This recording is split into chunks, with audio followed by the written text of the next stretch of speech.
ஓம் சாய்ராம்.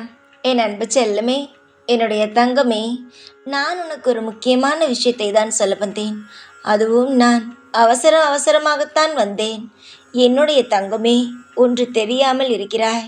உன்னுடைய வீட்டுக்குள் வருவதற்காக ஒரு தெய்வம் என்னிடம் சொல்லிவிட்டுத்தான் வந்தாள். அது யார், என்னவென்று நானே சொல்கிறேன். என்னுடைய தங்கமே, என்னிடம் ஒரு தெய்வம் வந்து, நான் உன்னுடைய பிள்ளையின் வீட்டுக்கு செல்கிறேன், என்னை அவள் அழைக்கிறாள், நான் போய் அவளுக்கு தடைப்பட்டு கொண்டு இருக்கும் காரியங்கள் அனைத்தையுமே செய்து அவளை நல்லபடியாக வாழ வைக்கப் போகிறேன் என்று சொல்லிவிட்டுத்தான் வந்தது. ஆனால் நான் நேற்று இரவு வந்து பார்க்கும் பொழுது உன்னுடைய வீட்டு வாசலிலேயே அந்த தெய்வமானது நின்று கொண்டே இருந்தது. பார்க்கும் பொழுதுதான் தெரிந்தது, உன்னுடைய வீட்டில் சில விஷயங்கள் தவறாக இருக்கிறது, அதனால்தான் அந்த தெய்வம் உன்னுடைய வாசலிலேயே நிற்கிறது என்று. தங்கப்பிள்ளையே, நான் சொல்வதை முழுமையாக கேள். உன்னுடைய வீட்டிற்கு வந்தது யார் தெரியுமா? அந்த ஆதிபரா சக்தி அம்மன் தான் உன்னுடைய வீட்டிற்கு வந்தாள். அவள் எதற்காக உன்னுடைய வீட்டு வாசலிலேயே நிற்க வேண்டும்? இவ்வளவு தூரம் நீ அழைத்தும் அந்த அம்மன் ஏன் உன்னுடைய வீட்டு வாசலிலேயே நிற்க வேண்டும்? அப்பொழுது நீ ஏதோ தவறு செய்திருக்கிறாய் என்றுதானே அர்த்தம். உடனே நான் சொல்கிறேன், அதை நீ மாற்றிக்கொள். உன்னுடைய வாழ்க்கையில் தடைப்பட்டு கொண்டிருக்கும் அனைத்து சுப விஷயங்களும் நடக்க ஆரம்பிக்கும்.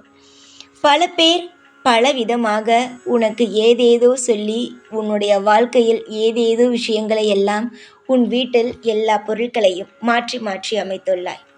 வீட்டில் மாற்றி மாற்றி ஒவ்வொரு இடத்திலும் வைப்பதினால் ஏதாவது மாறும் என்று கேட்டால் சில விஷயங்கள் மாறும். ஆனால் சில விஷயங்கள் தவறாக செய்தால் நீ எதற்காக செய்கிறாயோ அதற்கு எதிராக மாறிவிடும். எதுவாக இருந்தாலும் தெரிந்து யோசித்து நிதானித்து செய்யுங்கள். உங்களுடைய வீட்டிற்குள் நான் எப்பொழுதுமே இருக்கிறேன். நான் வெளியில் போய்கொண்டு திரும்பவும் வருபவன் நான் அல்ல. ஆனால் வேறொரு தெய்வம் எல்லாம் வெளியில் போகும் வரும், இப்படி இருக்கும். அதில் நீ ஆதிபரா சக்தியை அழைத்திருந்தாய். அம்மா தாயே, தயவு செய்து வந்து என்னுடைய குடும்பத்தில் இருக்கும் பிரச்சனையை தீர்த்து தாருங்கள் அம்மா என்று நீ பணிவோடு கேட்டதினால் அந்த அம்மா மனமிறங்கி உன் வீட்டு வாசலுக்கு வந்தாள். உன் வீட்டிற்குள் வந்து அவளும் நிரந்தரமாக தங்கிவிடலாம் என்ற எண்ணத்தோடு தான் வந்தாள். ஆனால் வந்து பார்க்கும் பொழுதுதான் அவள் உள்ளே வரவே முடியாமல் கிடந்தது.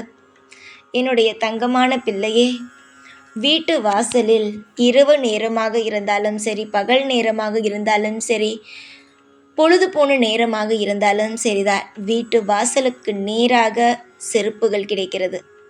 அது எப்பொழுதாக இருந்தாலும், ஒரு 5 நிமிஷம் தானே அவுத்து போட்டேன், 5 நிமிஷம் தானே அங்கு நான் போட்டேன் என்றெல்லாம் சொல்லக்கூடாது. 5 நிமிஷமாக இருந்தாலும் தெய்வம் எப்பொழுது வரும் என்பதை உன்னிடம் சொல்லிவிட்டா வரும். அதனால் தங்கப்பிள்ளையே, எப்பொழுதும் நீ காலில் போட்டிருக்கும் செருப்புகளை ஓரமாக போட வேண்டும். அந்த செருப்புகள் கூட எப்பொழுதும் நேராகத்தான் இருக்க வேண்டும். அதுவும் ஒரு விதத்தில் தேவையில்லாத ஒரு விஷயம்தான். ஓரமாக போட்டுவிடும். வாசலுக்கு நேராக எப்பொழுதுமே உங்கள் வீட்டை கூட்டும் விளக்கமாறை எப்பொழுதும் வைக்காதீர்கள். வைத்திருக்கிறீர்கள், சில சமயம் மறந்துவிட்டு அப்படியே உள்ளே சென்று விடுகிறீர்கள்.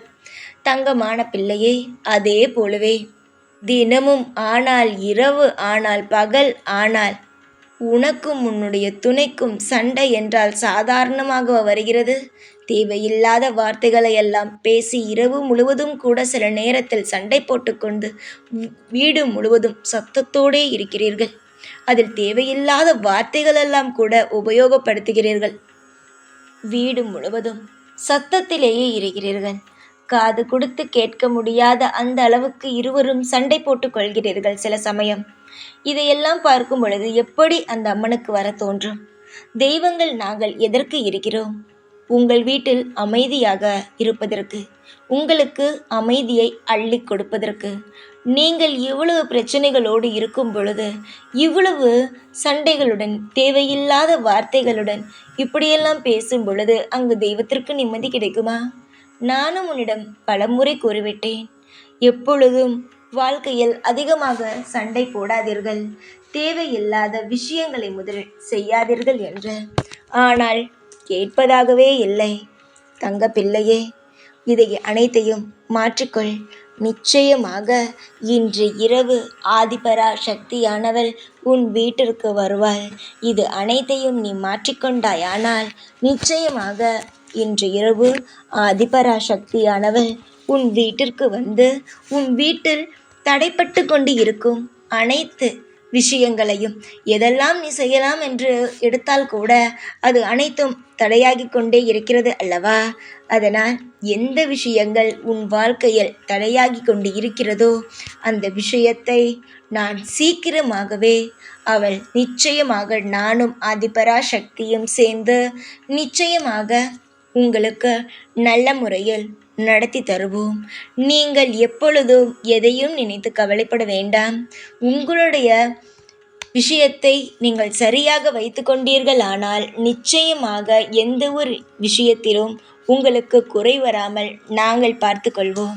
நீங்கள் எல்லா தவறுகளையும் செய்துவிட்டு ஏன் இன்னும் நல்லது நடக்கவில்லை, ஏன் இன்னும் நல்லது நடக்கவில்லை என்று கேட்டுக்கொண்டுதான் இருக்கிறீர்கள்.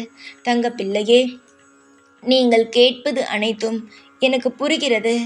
என்னுடைய பிள்ளையாக இருக்கும் உனக்கு நான் சொல்கிறேன், எந்த ஒரு விஷயத்தையோ நினைத்து கவலைப்பட வேண்டாம். ஒரு பிரச்சனை வருகிறதா, அது எதனால் வருகிறது என்று நீ முதலில் யோசித்தாலே போதும். உன்னுடைய வாழ்க்கையில் என்னென்னலாம் நடக்கிறது என்பதை நீயே புரிந்து கொள்வாய்.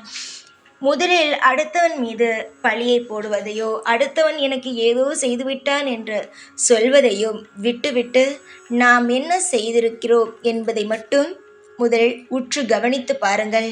அதிலேயே உங்களுக்கு 1000 கேள்விக்கான பதில்கள் கிடைத்துவிடும். நீ சில சமயம் ஏதாவது ஒரு விஷயத்தை நீயாக செய்துவிட்டு, எனக்கு அவன் இதை செய்து விட்டானோ அதை செய்து விட்டானோ என்று உன்னுடைய மனதால் நீ பயந்து நிற்கிறாய். அதெல்லாம் ஒன்றுமே அல்ல. நான் இருக்கிறேன். உன்னுடைய வாழ்க்கையில் ஒவ்வொரு விஷயத்திலும் உனக்கு துணையாகவும், உனக்கு பாதுகாப்பாகவும், உனக்கு எல்லா விஷயங்களையும் அள்ளி தருவதற்கு இங்கு நான் இருக்கும் பொழுது நீ எந்த ஒரு நிலையிலும் கவலைப்பட வேண்டிய அவசியங்கள் நிச்சயமாக கிடையாது. என்னுடைய அன்பான கண்மணியே, வாழ்நாள் முழுவதும் உங்களுக்கு நான் நிச்சயமாக சந்தோஷத்தையும் நிச்சயமாக சகல ஐஸ்வர்யங்களையும் தந்து உங்களை ஒவ்வொரு நாளும் சந்தோஷமாக நான் வாழ வைப்பேன். பெரிய பெரிய விஷயத்தை எல்லாம் நினைத்து கவலைப்பட வேண்டாம். எந்த விஷயமாக இருந்தாலும் சரிதான், அந்த அனைத்து விஷயங்களையும் உனக்கு சாதகமாக மாற்றி உனக்கு எதெல்லாம் தேவைப்படுகிறதோ அது எல்லாவற்றையும் இந்த சாய் தருவேன்.